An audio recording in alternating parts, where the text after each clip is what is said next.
আমি। ও তুমি এসে গেছো, আসো। শাশুড়ি মাও বাজারে বেরিয়েছে, আসো আসো। উফ বাবা, সারাদিনে কত কাজ আর পারি না। আরে মনে হচ্ছে কথার আওয়াজ শুনতে পাচ্ছি, তাই তো কি দেখি। ও বাবা, এই তো পুরো রুমার বাড়ি। রুমার বাড়িতে লোকটা কি করছে দেখি তো। ওরে মা, এ তো আমাদের পাড়ার আগে কোথাও তো দেখিনি আমি। দেখি তো, একটু ফটোটা তো তুলে রাখি। এই তো ফোন পেয়ে গেছে, অনেক ফটো তুলে নিয়েছি। আরে এই লোকটাকে তো, আচ্ছা, ওরে মা, ওরে বাবা গো, আমার হাসি জ্বালাও শুনতে না পেয়ে যায়। যাই তাড়াতাড়ি গিয়ে আমি সীমার বাড়িতে যাই। সীমার বাড়িতে গিয়ে সীমাকে খবরটা দিতে হবে। যাই যাই। হ্যাঁ হ্যাঁ হ্যাঁ হ্যাঁ, আরে মনে হচ্ছে শিলা এসছে। ও শিলা এসেছে।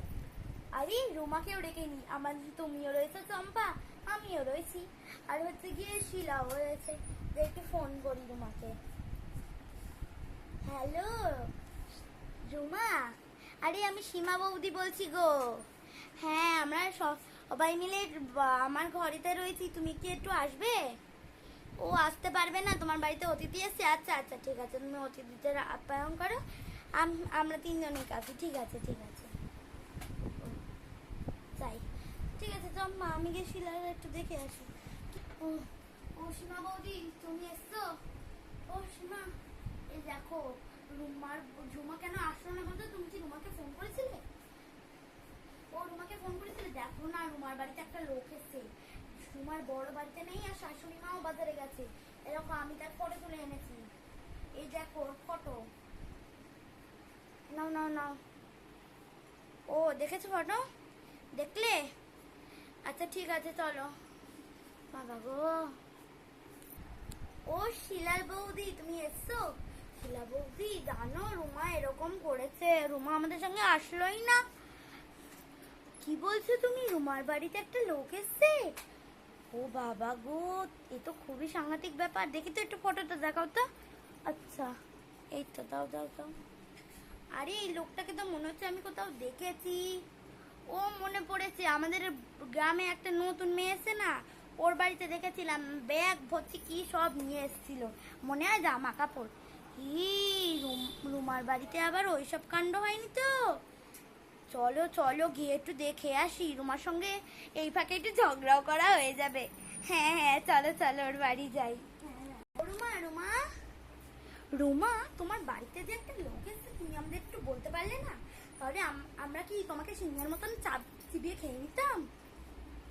হ্যাঁ, আরে রুমা, ছি ছি ছি ছি, তুমি শেষে গিয়ে আমাদের গ্রামের একটা অপদার্থ ছেলেকে তুমি নিজের বাড়িতে ঢুকিয়ে আনলে। হ্যাঁ, তোমার লজ্জা করে না একটুকু? হ্যাঁ হ্যাঁ হ্যাঁ, এবার তো তুমি বলবেই যে সীমা বৌদি না না, আমি কিছু করিনি, আমি কোনো ছেলেকে আমার বাড়িতে ঢোকাইনি। হ্যাঁ, মিথ্যুক একটা। এবার তুমিও কি আমার নামে এসব মিথ্যে কথা বলবে? না গরুমা, তোমার নামে আমি মিথ্যে কথা না, অনেক মিথ্যে কথা বলবো। হ্যাঁ, তুমি নিজের ঘরে একটা লোককে ঢুকাচ্ছ, আর লোককে ঢুকিয়ে বলছো নাকি আমরা তোমার নামে মিথ্যে কথা বলবো। বেশি বলবে না বলে দিচ্ছি রুমা, বেশি যদি বলো তোমাকে তোমাকে এক্ষুনি আমরা এখানে সারা পাড়া চিৎকার করে বলবো যে তুমি নিজের ঘরে নিজের স্বামী না থাকা সত্ত্বেও, নিজের স্বামী শাশুড়ি মা না থাকা সত্ত্বেও একটা লোককে নিজের ঘরে ঢুকিয়েছো। না না চম্পা, চম্পাদি, সীমা বৌদি, শিলা বৌদি, আমি সব কিচ্ছু করিনি। আমাদের গ্রামে তো, হ্যাঁ এবার তুমি ওটাই বলবে যে আমাদের গ্রামের কোনো ছেলেকে আমি আনিনি, আমাদের গ্রামের সব থেকে অপদার্থ ছেলেকে এনেছি আমার ঘরে। হ্যাঁ রুমা, তুমি না এবারে তোমার শিলা বৌদির মুখের ওপরে কথা বলাটা বন্ধ করো। আমি না হয় তোমাকে মাফ করে দেবো, আমি না হয় সীমা বৌদি তোমার, কিন্তু তোমার এই কাজের জন্য আমি তোমাকে ক্ষমা করতে পারবো না কিন্তু। হ্যাঁ হ্যাঁ সীমা বৌদি, তুমি ঠিকই বলেছো, এইরকম মেয়েদের তো গ্রামে থাকাই উচিত নয়। এই তুমি একদম বেশি কথা বলবে না। তুমি কি বলছো যে আমরা তোমার নামে মিথ্যে কথা বলছি? একদম মিথ্যে কথা বলবে না। হ্যাঁ, এবারে না চড়িয়ে গাল লাল করে দেবো, এই পুরো গ্রাম থেকে বার করে দেবো তোমাকে। হুম, না গো বৌদি দিদি, তোমাদের আমি এসব কথা একদম বলতে চাইনি। এবারে তোমরা শোনো, আমি না গ্রামের শম্ভুকে এনেছি। যাও শম্ভুর সঙ্গে নিজেই দেখা করে নাও। হ্যাঁ বৌদি বলো। বলে তো শম্ভু, দেখো ওরা কেউ বিশ্বাস করছে না যে আমি তোমাকে আমার ঘরে লাইট ঠিক করার জন্য এনেছি। কি হয়েছে শম্ভু বলো?